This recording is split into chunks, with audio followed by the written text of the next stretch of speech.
Are you ready? Oh, yeah! Strap yourselves in for the Gaming Hub.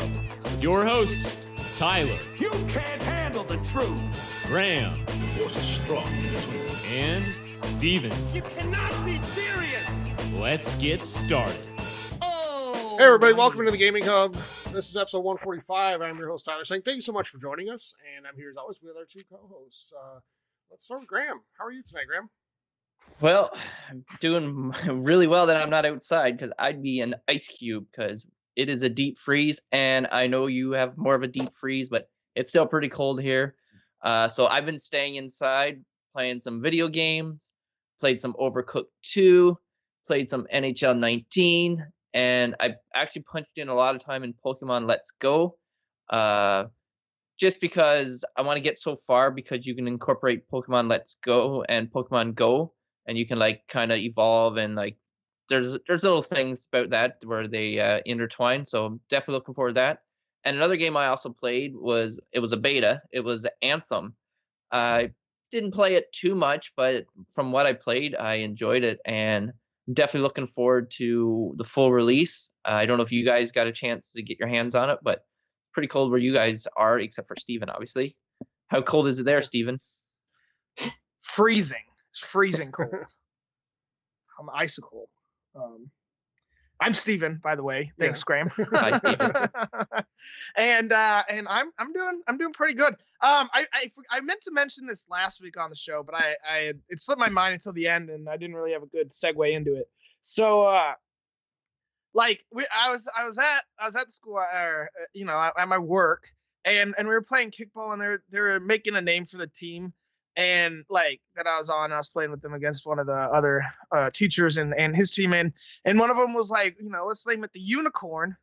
And then another kid was like the Rainbow Unicorns. And I was like, no, the Purple Rainbow Unicorns. So that was our team name in kickball. And I wanted to give a shout out to Graham, because I thought that you guys would appreciate that. So that was kind of funny for what happened.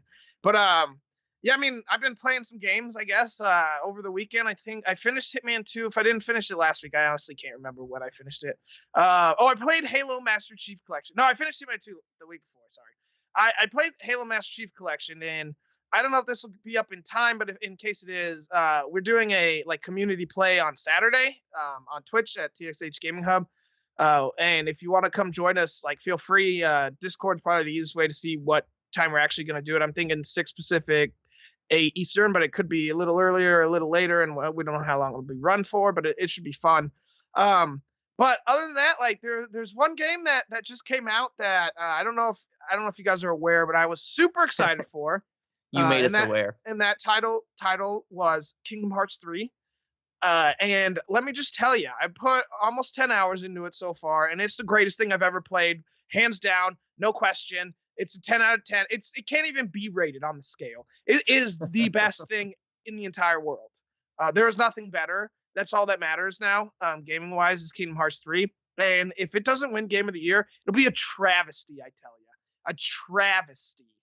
And that's my review of Kingdom Hearts 3. I'm very objective. I'm the most objective, out of anybody. So yeah. But no, it's been blast. It looks absolutely stunning. It's definitely the best looking game I've played on my One X. Red Dead, Forza. Nope, Forza looked good, but not as good as Kingdom Hearts 3. Red Dead Redemption looked more realistic because it's a realistic based game, but the vibrancy of the colors and everything, and just the amount of stuff that kind of, what's the word? The dichotomy, I guess, between the colors. I mean, that's a $5 word, as someone might say, or a $10 word, but the colors look amazing. It's absolutely stunning to look at, and the gameplay, I've seen some reviews saying it's not their favorite in the series, but I think I disagree. I think it has some of the best combat in the series. It's just so much fun. The amount of stuff you can do, the amount of stuff you can kind of change up on the fly, just having a blast, beating enemies to a pulp. Just so much fun. So if you get a chance to get your hands on it, I highly recommend it. I know Tyler's going to give it a go, and you'll be able to hear his thoughts hopefully next week, where he'll probably trash the game no matter what his actual opinion is, because, Tyler can't ever like something I like. And that's just how it is. And that'll segue right into Tyler. How are you doing? I'm doing good. It's been a busy week for me, non-gaming wise. So to be honest, I haven't played anything. As I said on the show last week, I'm getting ready to move. I'm actually moving tomorrow morning, and as we record on a Thursday night. So first of all, if this episode gets out a little later than normal, apologies for that.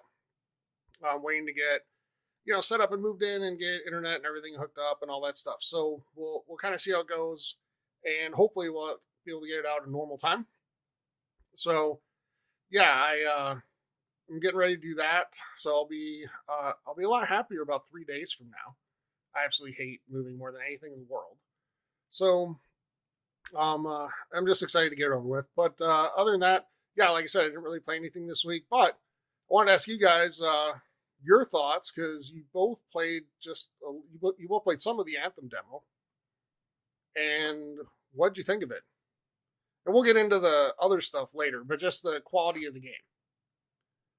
Well, I thought the quality was quite good. Like, one thing I didn't really like about it was it basically didn't teach you, like, it wasn't like a tutorial where like it tells you like step by step like what controls. Like, I know you could pause the game and go into the menu and look up the controls, because like at one point because they show it as like you're always flying and stuff like that. So I'm thought, well, it shouldn't be that hard, like fly, like should be able to tell you that. And then there was like kind of a story mission. So I'm like, okay, maybe you have to like do something to get the ability. But then I found out that people just ran and just started flying. So then I kind of just messed around with the controls a bit and figured it out. As far as the gameplay, it seemed to played quite well when you could get in. I know there was server issues and stuff like that, which we'll get into a bit later. But the game played well. I definitely was enjoying it. Now, as far as time I put in, I definitely put in more time to Destiny, so I can't really make a combination of that. I've talked to other people who said people play Destiny a lot, say they like it a lot more. So I'm just the part where you go underneath water and stuff like that. And I like the little option where when you're like running in water, or if you're in water, like you cool down, which makes it more realistic, right? So I like how they just add these little tweaks and stuff like that. I did quite enjoy it. I've only had the one javelin. I don't know if you could actually add other ones in the beta, but from what I played, I quite enjoyed it. Any thoughts, Stephen? Well, I'm sure you have thoughts. What are your thoughts? Well, first of all, they did open up the other models later. Okay. So you could use all of them. But yeah, Steven, so what were your thoughts? Yeah, you could unlock one. I think if you hit level 15 in the beta, it might have been 14. You got the access to a second one, and then they did unlock all three of them. I forgot actually I'd played it, this weekend. I played it for maybe an hour Saturday. And it was okay. Like the frame rate was pretty bad. I mean, I'd be lying if I said otherwise. Like it kind of was like finicky and like cutting in and out a bit, but I don't know yet. I know that mission was pretty early in the game, but definitely not the beginning. I think because they tried to choose a non-spoilery mission that would give away like the story as a whole. Though that's assuming the story's going to be actually good, and like unlike Destiny, I guess is the comparison, whether that's fair to make or not.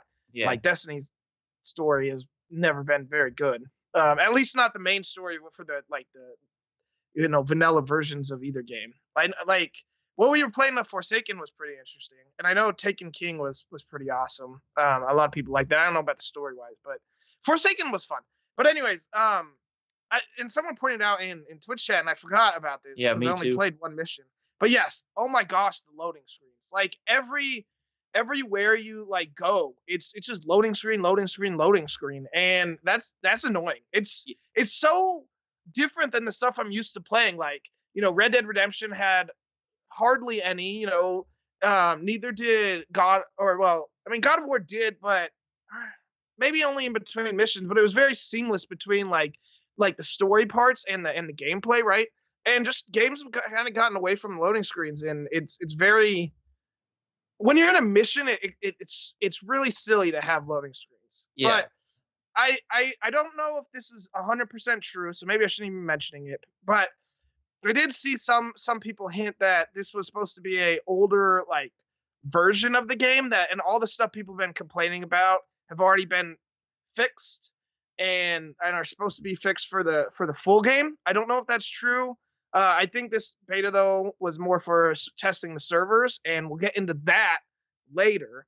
But I don't know. Like the gameplay was all right. It was kind of fun to fly around. I mean, the shooting wasn't super smooth, but I mean, don't hate me, but I never thought the BioWare has had good shooting in the past. I don't think Mass Effect has great shooting mechanics.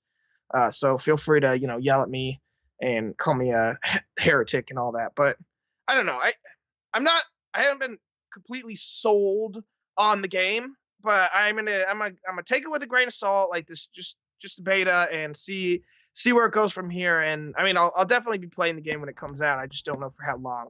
Yeah. I hope it improves, but Yeah, that loading screen for sure. Like when you run into an area and it's like the wrong area and you turn around and you go back and it's like, oh, now I got to do the loading screen again. Yep. Like that is kind of frustrating. And I'd be really surprised if the final version, like that's gone, because why did they have that in there, right? So I don't know. Maybe, fingers crossed, I hope. But it does take you away from it and it does get annoying. So hopefully it's not as bad. Fingers crossed. All right, Steven, take us away. Oh yeah. Just a reminder, everybody, we are the official podcast of the Xbox Hub. Head on over to the xboxhub.com for all the latest and greatest in news, reviews, and everything in between in the world of Xbox. We'd love to have you come join our community. And the easiest way to do that is head on over to Twitch at TXH Gaming Hub. And there you'll find links to Facebook, Discord, Twitter, all that fun stuff. And you can join Facebook at the Gaming Hub forums, and you can get links to everything else there. And we'd love to have you come join Facebook and Discord and all the other stuff, because we have a lot of great conversation.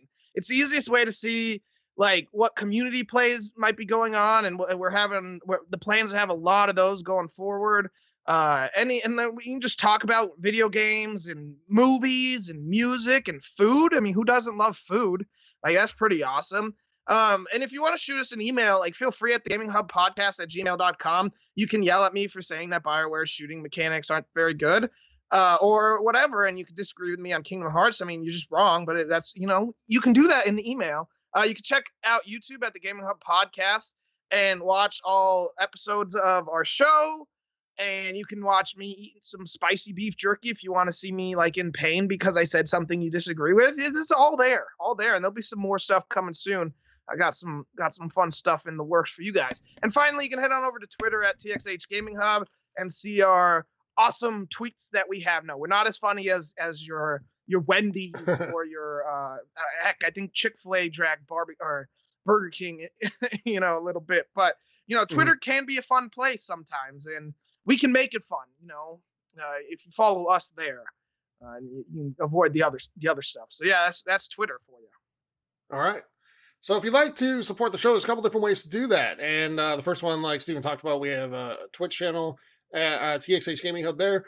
If you are an Amazon Prime member, you get a free Twitch Prime sub to use every single month. And if you choose to spend that on us, we really appreciate it. If not, use it on somebody, help them grow, achieve their goals on Twitch. Second way, we have a Patreon page, patreon.com/Gaming Hub. And for as little as $2 a month there, you can get access to exclusive content. That's just for patrons, and sometimes timed exclusive content for patrons before it goes up on YouTube or gets posted as an extra episode. Also, for as little as $5 a month, you're entered to win a monthly giveaway just for patrons for $60 in gift cards to the console of your choice. So a couple different ways to support us there, and like I said, we really appreciate it if you can do that. Graham, go ahead. Yes, and the way you guys can listen to us is on your phone and your PC, your Mac, whatever. We don't discriminate. But there are other options that you guys may not know about, mainly for your smartphone, and that is by downloading apps. And there's a couple of apps that I'm going to tell you about. One is Radio Public. Now, like I said, this app can be obtained for free using your app store. And it's a pretty easy way of listening to your favorite podcast, whether it's ours or another one. That's fine. And another one is a streaming app, and this is called Dash Radio. So the way it works is kind of like satellite radio, where they have different channels, and different channels offer you like weather music and stuff like that. But the also offer a gaming channel, which is called their multiplayer channel. So if you go under that, you'll find our podcast along with many other podcasts streaming. I don't know how many is on there right now. We got in there when it first started, and they've been adding more and more podcasts. So it's like a rotating thing where you'll get our latest podcast for throughout the week, and then when another week you'll have a different one. So yeah, and if you guys like what you hear, hopefully you guys do, you guys can leave us a 5-star rating on whichever platform you choose to listen to us. And if you got some time, you could just write us a comment. Don't have to be very long, but anything helps, and it gets people to check it out, and it helps grow this community and make us a great podcast thanks to you guys. So thank you all, and keep on listening. Yeah, and if you leave a review for us there and give us 5 stars, good chance you'll hear it read on the show. So go ahead and do that if you're so inclined. I would really appreciate it if you do. All right, guys, let's head into news for this week.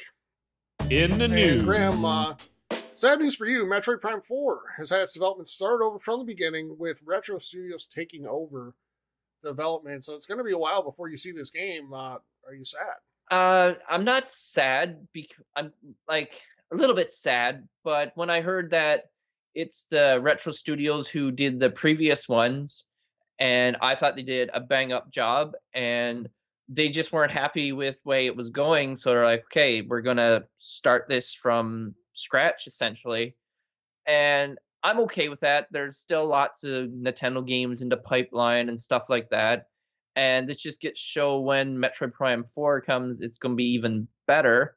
And yeah, like, I don't know how many years this is gonna be now. It's probably looking at a few years for sure, which kind of sucks, but I think in the long run, when we get it, it's going to be well worth it, and I'll be happy. And right now, at least they're not going to keep showing those snippets like Death Stranding, looking at you.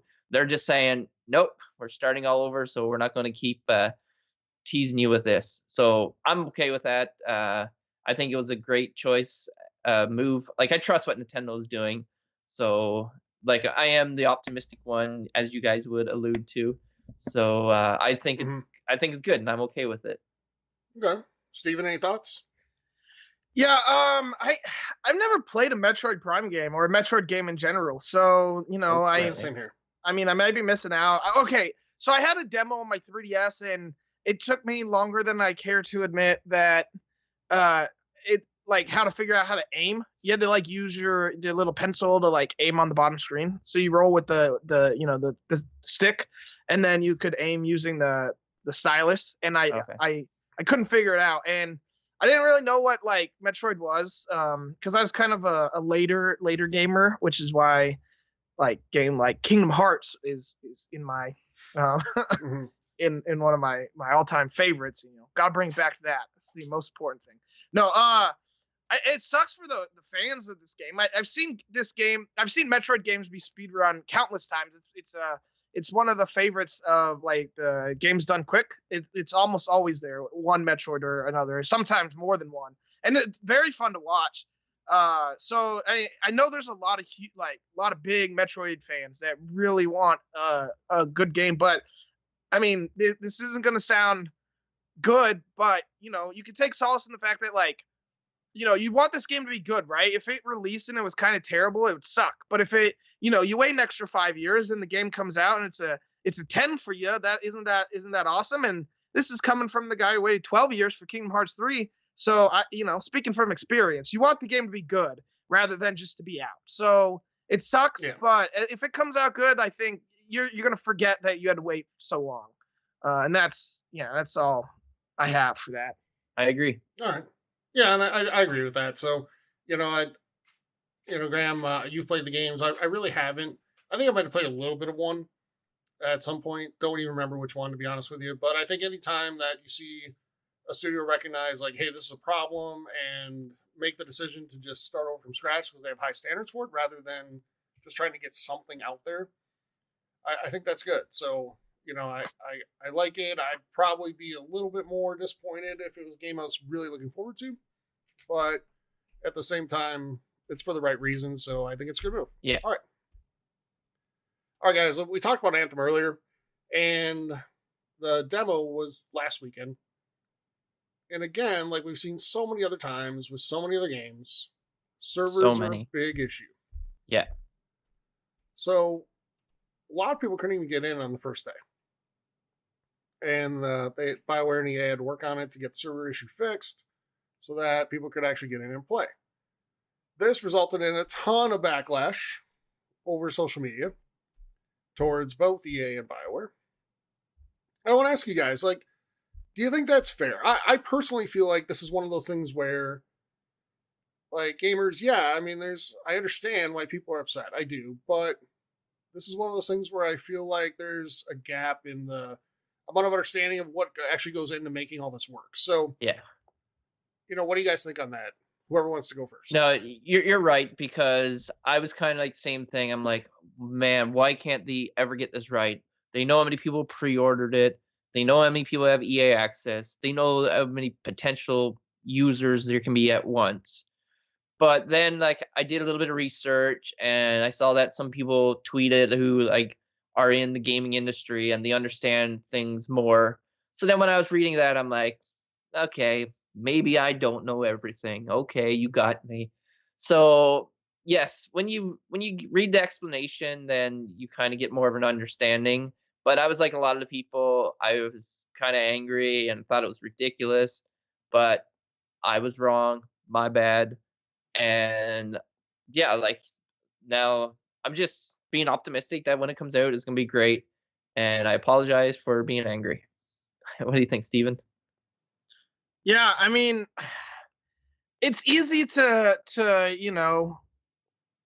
be upset about this, right? And it's easy to be like, well, it should be fixed, but I feel like that is looking at it from one point of view. And it's not the same in on the side of development, right? And I feel like I repeat myself every week, but when we were talking about, and reading Blood, Sweat, and Pixels, Tyler, we were reading that, and like we learned, like, that book's very well done. If you haven't read it, you definitely should go check it out. It's very interesting to see in like an inside view of the development world in at least some way. And so you get kind of that inside view, and you forget that they might have been doing everything they thought was possible to keep this from happening, and then all of a sudden something came up and it's a new thing, and then they had to fix it. I mean, even in that book, like in the Diablo section, they were talking about, I forget the exact number of the error code. I know PC fans probably have it, like PC Diablo 3 fans have it memorized, just because it kind of got turned into a meme. But that I'm sure they had planned for the launch to go smoothly, and then an error happens and it takes forever to fix it, and you piss off your fans. But that, I don't necessarily know I don't think that's right. And again, this wasn't even the main game. This was the beta, and it's very possible, or the demo, I should say, or VIP demo, as whatever they called it. It'll be interesting to see if this happens again on launch. And can you imagine, Tyler, the backlash if this happens again on launch? Like, if there are server issues going into the game and you can't log in? It probably will. Yeah, I feel like there was another game that did the same thing. I can't. Yeah, I feel like this is absolutely going to happen again on launch, because the amount of people that are going to play on launch day is going to dwarf the amount that played last weekend. But according to Twitter, but I think people from the company, it had nothing to do with like servers. It had to do with like a bug in the code for the game. Which again is why someone said that it wasn't the most recent build. It was an old build that was being used for this. And so if that's the case, then I guess I could see why that happens. And on the new build, if that's the case, then I guess time will tell. Well, usually what we see happen, though, is we see on launch day, maybe the day after, some issues with it, right? Yeah. And then, everybody's there working like overtime, probably sleeping at the office, whatever, and it gets fixed, and then there's not really problems after that. Yeah. It gets a lot better. The exception that I remember anyway is Battlefield 4, when that came out back in 2013 or whatever it was. And that went through a lot of issues for months. Yeah, that's the game I was thinking about. Yeah, before it was finally fixed. But for the most part, more recently, we've seen games, encounter issues early. Remember when Sea of Thieves launched and nobody could get in? Yep. So that one was understandable though with the Game Pass thing. Sure, but literally like 3 days later, it was fine. So, but I get it. Like, people are excited. They want to play it on the first day. They've pre-ordered it. They're excited to get their hands on it. And then it doesn't work. So I'm telling you, if we had recorded this conversation last Friday night when the issues were happening, it would have been a totally different conversation than we're having right now. You would have gotten a Steven rant. Yeah, because we had the same initial reaction that I think a lot of other people did, which is, why is this still a thing? But then when you step back and you look at it, you're like, okay, I mean, I get it. It's just disappointing. I mean, it's okay for fans to be disappointed because they're being kind of promised that something's going to be there on a certain day, and it's not, and that sucks. So I get it, but I just want to stress to everybody out there, just have a little bit of patience. I get it, but I think that there's things going on there that it's not just as simple as like flipping a switch or hitting a key on the keyboard and having it all work. So, and we'll know if this was like an older build or not, if the loading screens are still a thing. Like, if there's constant loading screens in level, then I am definitely not inclined to believe that was an old build, as people have claimed or said. Yeah. I couldn't really find a second source to verify that. So I, again, take that like phrase with a grain of salt. But I kind of believe it. Mm-hmm. Kind of. Yeah. So we'll see. All right. Moving on, Sony has supposedly put dev kits for the PS5 in the hands of first-party developers, and for those first-party teams developing for the PS5 is the focus. Any surprise at all here, guys? Super surprised. Yeah, like right? I never would have believed that PlayStation 5 was being the focus when Sony was skipping E3. It just doesn't make sense. Doesn't make sense. No, I mean, obviously I'm kidding. Yeah, like no surprise whatsoever. Well, yeah. I fell off my chair then. Like, you guys didn't hear it because I muted my mic, but I fell off my chair. That would just surprised me. This is pretty typical. Like, like there's not much going on in Sony's world right now, so they're like, okay, we want people to know that we're working on things. And it's like, yes, we know this, but they wanted to make a point to point it out and let us know. So. Well, and it's not necessarily something they announced, though, is kind of a rumor thing, but I mean, it makes total sense because this is what should be happening right now. Yeah. I mean, not big news, but I do think the one thing that I think it sort of clarifies is, like, a lot of people have these hopes and dreams that some of these big titles, like Last of Us 2 and Death Stranding, are coming out in 2019, and they're not. No. Like, they're focused on getting these things ready for the PlayStation 5, and Last of Us 2 might be out before it, but not by much.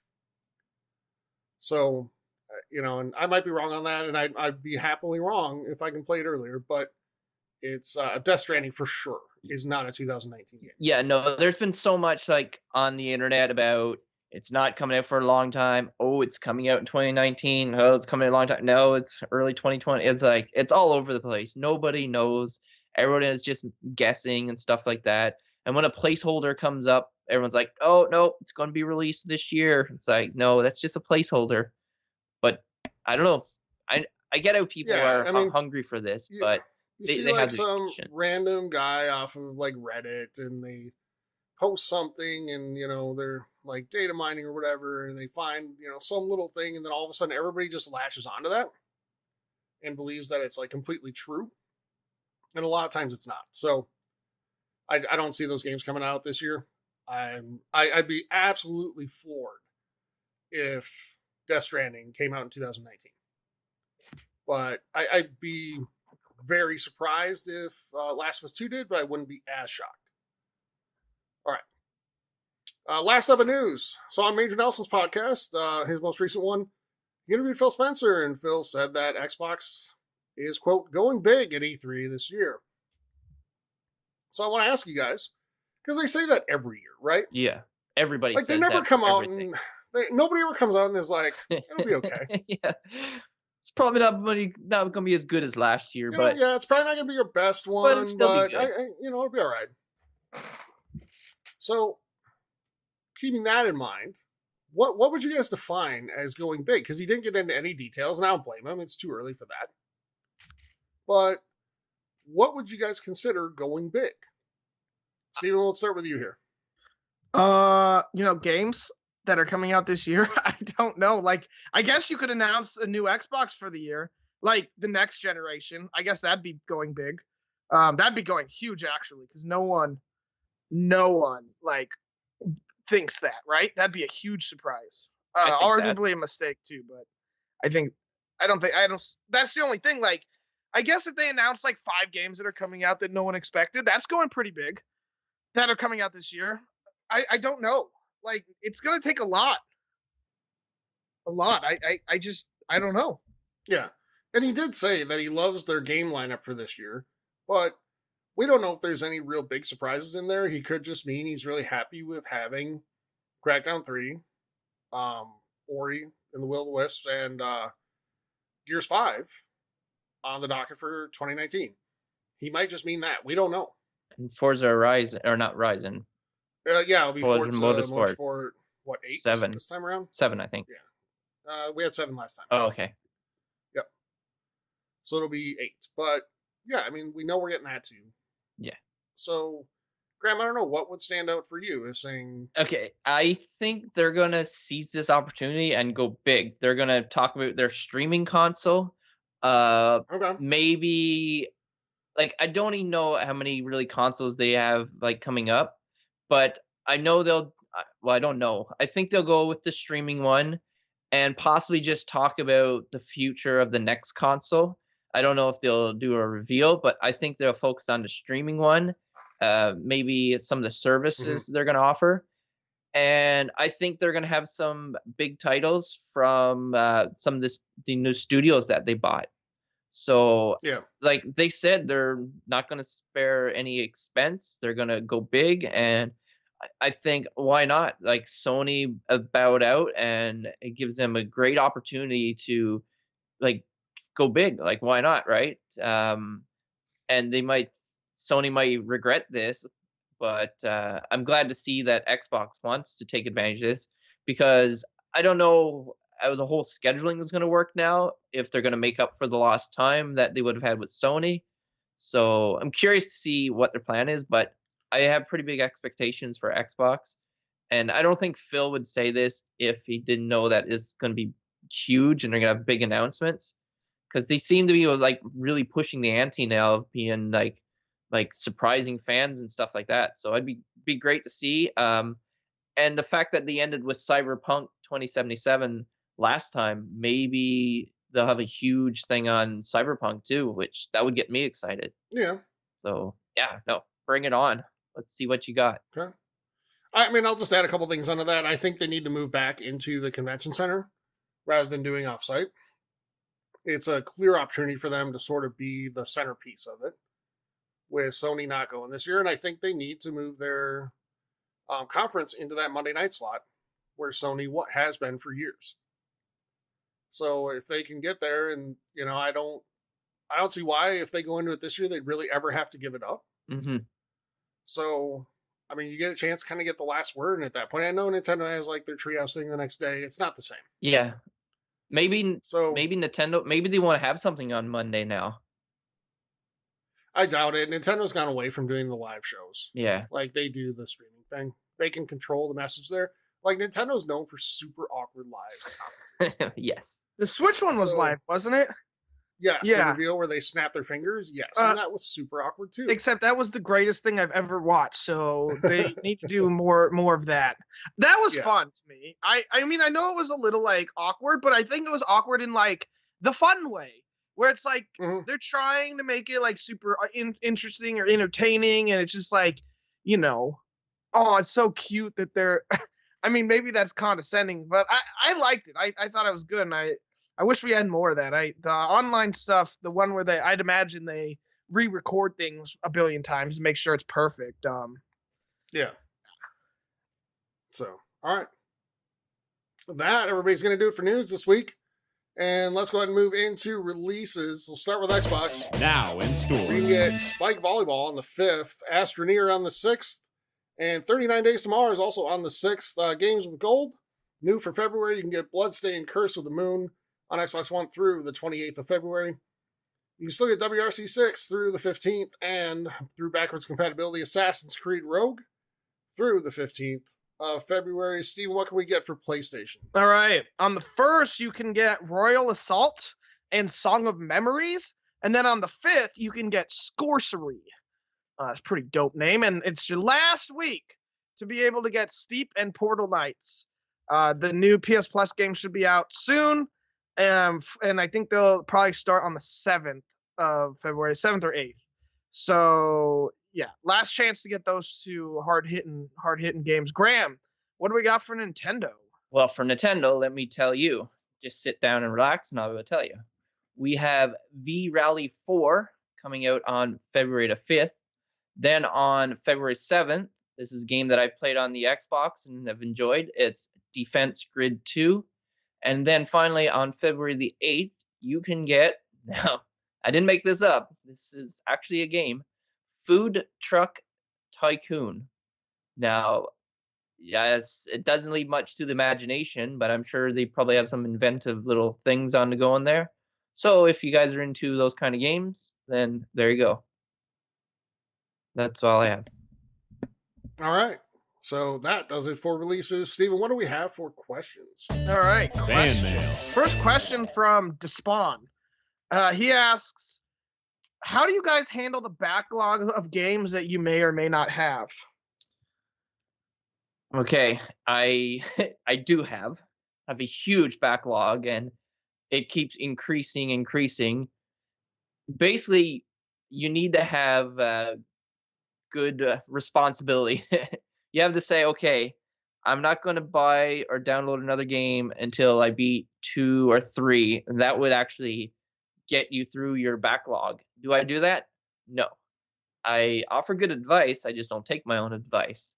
So I just keep plugging away at it, just chipping away. I know I'm not gaining any ground, but I've accepted it. I think you need to accept that you're not going to complete all these games, and even games that you've even paid big money for, like Far Cry. That's an example for me. I thought I was going to play the crap out of that, and I didn't. So I just don't think you can just get all like bent out of shape on, I got so many games to get through, and just focus on the ones that you want and have your blinders on, and don't look at a shiny thing and then download it, which I do. And I'm sure Stephen does as well. Yeah, I'll be honest, I don't handle it very well.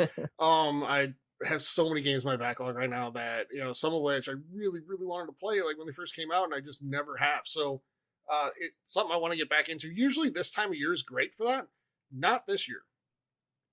At least not once we get into the middle of February and beyond, because we're getting just as many, AAA titles, or almost just as many as we saw during the fall. So February, you mean on the 28th? That was when it started. Sure. So, Why, but no, Steven? and Why? Oh, I can tell you why. I don't know. no, if I think we're good. Kingdom Hearts 3. So, but no, I mean, there's a lot of, big time games coming out in the early part of the year this year in the first quarter, between like Steven said, end of January through April. And that's going to command more of my time. So I don't know how I'm going to do it.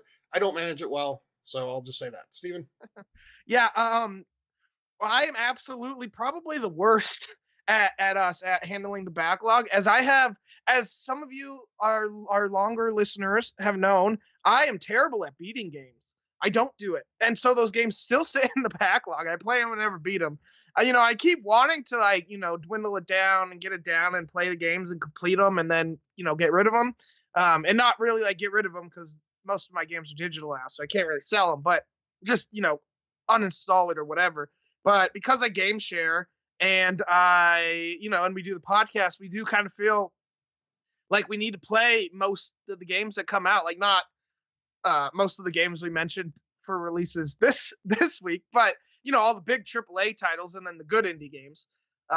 We feel like playing, so that means our backlogs grow, and we never really put a dent into them, and that sucks. So I really don't like. What I would do is something like Graham said, where I play 3 games before I can buy a new one, right?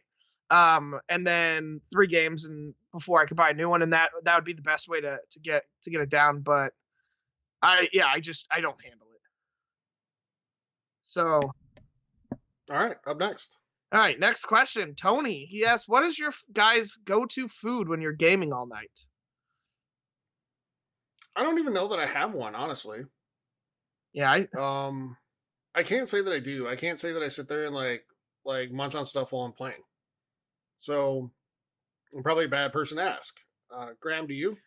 Well, I don't have anything in particular, but if say I'm preparing for, I don't know, a marathon of gaming and I don't want to go out and cook food and all that stuff, then there's really good chance that I'm going to order pizza, and you guys might get angry and chat and all that stuff, but I'm ordering myself a pineapple Hawaiian pizza.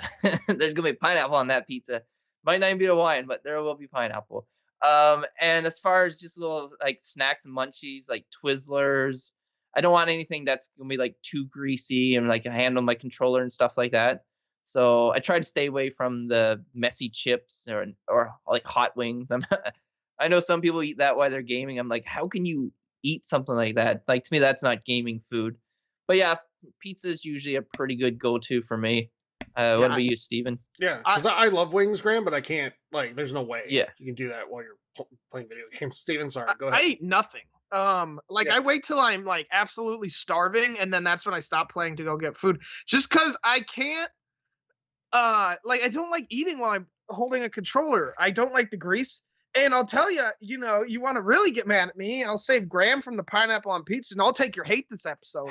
When I game, eat pizza with a fork because I don't want to get the grease on my hand, and that way I can sit, cut a piece, put it in my mouth, continue playing without ever having to worry about gaming. And honestly, the first time I ate while gaming in as long as I can remember was on Tuesday. I put Totino's pizza rolls in the oven, and continued playing Kingdom Hearts, and then got them out of the oven, put them on a plate, and ate them while gaming. And I guess that would be the easiest thing, because I just don't want grease on my fingers. It feels weird on the controller. I don't like chips for the same reason.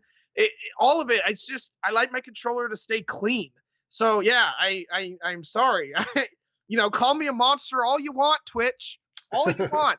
It's nothing to do with I don't think it's the proper way to eat pizza, but when I'm playing a game, if I'm trying to play and while eating, I'll do it with a fork. Otherwise I'll eat pizza normally. I understand that it's a bit weird, and some people might not think it's kosher, as it will. And you know what? Just send your hate. I can take it. Okay? I can take Do you eat chips with a fork too? Yes, everything.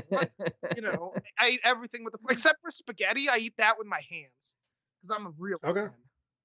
man. All right. So let's do one more. One more. All right. Let's go with J-Buzz. Yes, do you think music in games has the ability to change the game from an okay game to one of the best games ever? Well, Yeah. go ahead, Tyler. Yeah, absolutely it does. And I think that's true for movies as well. So, music helps set the tone and, the feel of the game and all that stuff. So, 100%. Would Halo be Halo without the Halo soundtrack? See, that's what I was going to ask you, Tyler, was would you think Halo was as amazing? What would you rate Halo without the music? Or, yeah, without the music. And I remember we talked about this 2 episodes ago. We got a question, which one would you give up and music? And we asked whether, video game soundtracks and movie soundtracks count in that. Was it all music or just, top? And that person did clarify, by the way, and say yes. no. Yeah. No, it doesn't count. So, but yeah, I think with soundtracks, it absolutely plays a monstrous role in games and movies. And TV, for that matter. Yeah. Yeah, I would say with some games for sure. It's that thing just brings the game to another level with the music with it and stuff like that. Even some movies, like Tyler said. So I think music is a quintessential thing for games. So Yeah, absolutely. He brought up Kingdom Hearts as his okay to best games, and that's crazy because Kingdom Hearts was absolutely a great game before the music, and then the music just makes it like the best game ever in the history of the world. But yeah, with like Halo wouldn't be Halo without the music. And after Halo 1, I don't even know if it'd be one of like a great game. I mean, Skyrim, same thing. The music helps that game tremendously. Most of your RPGs, I mean, just every game. Like, imagine if you turn the music off. I know there's some people that play with the music volume like down to 0. I think you're crazy if you do that because the music definitely enhances the game. So yeah, that's just how. The only time I say absolutely doesn't is the soundtracks in like sports games. Excuse me, Madden's had a great soundtrack, phenomenal. It was okay. I actually really like it was fine. For sports games, I really like when we could put our own music into it, and I really wish they would bring that back because I love playing to my own soundtrack. Well, Graham, you can listen to Spotify while you play on your Xbox now. You can. That was a new thing. It's not super new, but it definitely was after PlayStation had the ability. But yeah, you can turn the music off in your sports games and play your own playlist if you want. That is true. Right. Yeah, you can turn NHL soundtrack off because that is garbage. Oh yeah, someone mentioned there's two good songs on. They haven't been good in a long time. Yeah. Right. So, all right, that does it for questions this week, and let's go and get out of here. And definitely a short episode this week, everybody. Apologies, but A, not a whole lot of big news stories, and B, to be honest, I want to try to have a chance to get this edited and posted. With all the whole moving thing going on. So hopefully you'll forgive us 1 week of having a shorter up, and we'll be back, next week with a regular length one that usually ranges somewhere between an hour and 15 and 2 hours. So, all right. With that is going to do it for episode number 145. We're on the march to 150, guys. We are just strolling along. Yeah. So just a quick reminder, if you want to join the community, a couple of ways to do that. You can go on Facebook, look up the Gaming Hub forums. You can go on Twitch, TXH Gaming Hub on Twitch. From either of those places, you get a link to our Discord and join that. If you want to help support the show, a couple different ways to do that. Again, Twitch, TXH Gaming Hub. And if you're an Amazon Prime member, you get a free Twitch Prime sub to use every single month. And we'd love it if you choose to use that free sub on us. So, other way is we have a Patreon, patreon.com/gaminghub. And for as little as $2 a month, you can get exclusive content, bonus content, all that good stuff. For as little as $5 a month, you're entered into a monthly giveaway for $60 in gift cards to the console of your choice, and that's just for patrons. All right, guys, that's it for 145. And we'll be back next week with 146. Until then, everybody, thank you so much for joining us. And have a great week. Stay safe, play some great games, and we will talk to you soon. All right, everyone, take care and be safe. Have a good one. Stay warm.